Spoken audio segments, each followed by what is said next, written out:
Hello all, welcome to the second lecture of the online course. I hope the first lectures were fine. I noticed that sometimes the resolution is actually kind of average, but I hope everything else, like the sound, what else, were fine.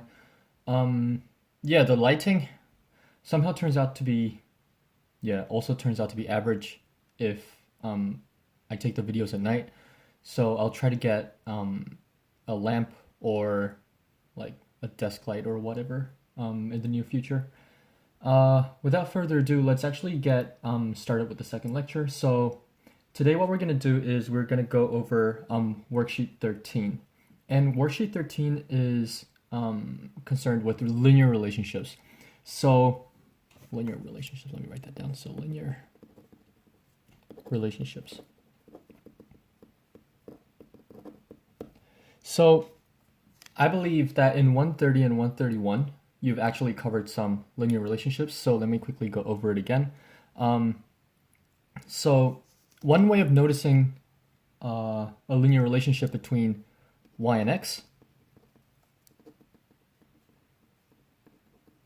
is to see how y can be written in a form mx plus b. And of course, you could have used other alphabets or other letters for, like the coefficient of x or the constant. But in general, this is the form that we would like to see if x and y are in a linear relationship.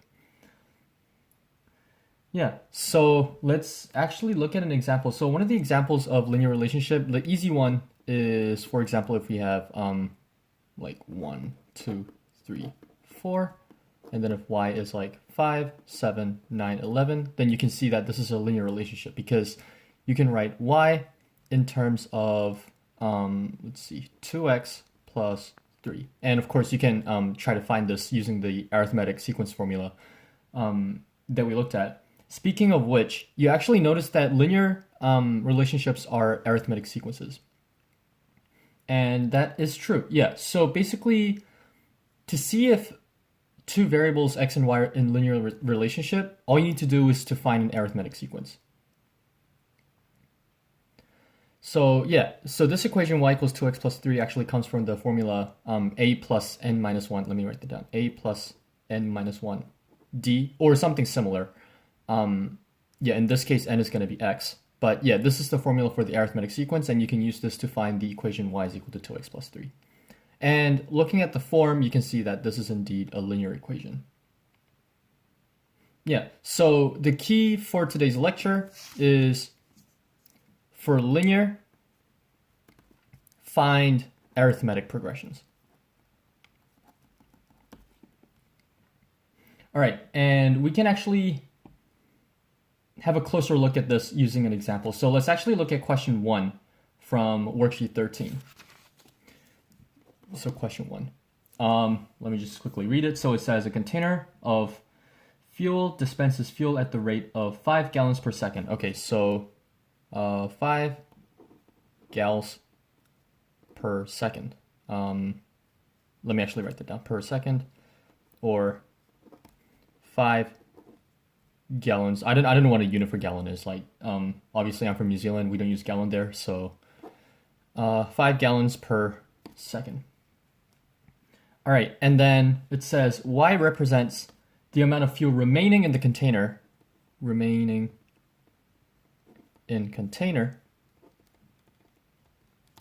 and we said x is going to be the number of seconds. Then the question is, so the statement here, it says x and y satisfy a linear relationship. How can we see that? Okay, so one good way of seeing that is, let's say we have the number of seconds and the number of gallons left. And one thing you can see is, let's say we look at x, which is like 0, 1, 2, 3, 4, and et cetera, et cetera. These are going to be the number of seconds. Y is going to be the number of, or the amount of fuel that is left in the tank. So in this question, we actually don't know what the amount of fuel is going to be in the beginning when x is equal to 0. That's when time is 0. So we don't know what this number is going to be, but one thing we know is whatever this number is, it's actually going to be 5 gallons less than the previous one, because it says every second the tank actually loses 5 gallons. So that actually applies for every sequence that goes up 0, 1, 2, 3, 4. So from 1 to 2, you can see that you're going to lose another 5 gallons, and then you're going to lose another 5 gallons, lose another 5 gallons. So looking at this, you can actually see that x and y, so y is going to form an arithmetic sequence with respect to x going like 0, 1, 2, 3, 4. So looking at this, you can say that x and y are in a linear relationship. And if you want to look at the equation, let's say y is equal to, it's going to be something times x plus something. We don't know what the something is going to be because the something actually represents the initial amount in the tank.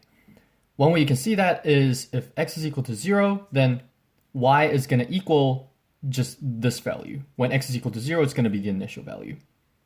Well, we don't know what this is going to be, but it's going to be this constant. And this is actually going to be the common difference, if you realized. So in this case, you can see that the common difference of arithmetic sequence is 2. So that's why the 2 goes here. So here, that means the -5, which is the common difference, actually goes here. So looking at this format, you can actually see that this is in a x and y are in a linear relationship.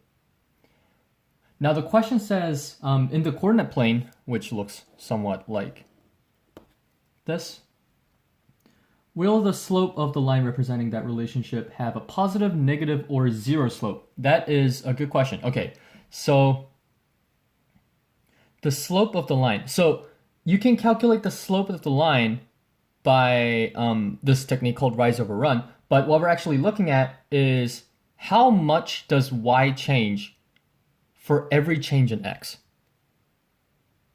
So in other words, if we're looking at whether the slope is positive, negative, or 0 slope, we're actually looking at, as x increases, is y going to increase or stay constant, or is it going to decrease?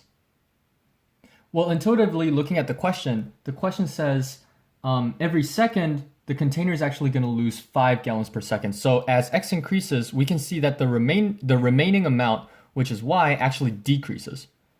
So from this, we can tell that the slope of the line is actually going to be negative. Sweet. So that was question 1. Okay, one thing I should have said before starting this question is I would encourage you to work on this question on your own first before you look at the explanation. It's fine if you look at the explanation of linear relationships first, but then the explanation of the question itself, I would encourage you to work on it on your own and then look at the explanation. I'll write this on the comment as well, saying I would encourage you to work on the question on your own. So that's question 1. Now let's move on to question 2. So yeah, the aim of today's lecture is to actually go over all the questions, and hopefully that's going to be less than an hour and 15 minutes. All right, so next one, question 2. It says a sandwich store charges a delivery fee, blah, blah, blah, blah. Yeah, delivery fee. Seems like delivery is really important these days, especially during the coronavirus, but yeah, sorry, that was a bad joke.